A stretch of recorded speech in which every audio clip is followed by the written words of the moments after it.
అండి ఈ వేసవి కాలం వడగాల్పులు ఆరోగ్యానికి కూడా చాలా ఇబ్బందికరంగా ఉంటుంది. అందుకని పిల్లలు పెద్దలందరూ చాలా జాగ్రత్తగా ఎండాకాలం చర్యలు తీసుకోవాలని కోరుకుంటూ మరి ఒకసారి చూడండి. చలివేంద్రాలు ఒక ఇసుకలో బ్యాగులో ఇసుకేసారు, ఇసుక పైన మట్టి కుండ పెట్టారు, వాటిల్లో నీళ్లు పోసారండి. చాలా చక్కగా అమర్చారు.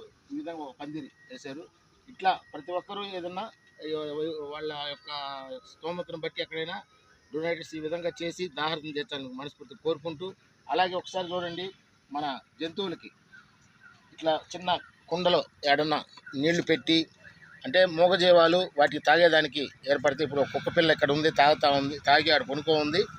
అదేవిధంగా మనం మిద్ది పైన ఎక్కడైనా గోడ మీద కానీ చిన్న చిన్న పాత్రల్లో నీళ్లు పెట్టండి. ఎందుకంటే ఎన్నో జీవరాశులు నీళ్ళకి అవలంబించిపోతుంటాయి.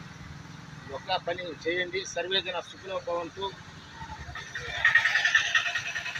వృక్షాలను కూడా పెంచాలి, వృక్షాలను పెంచుదాం.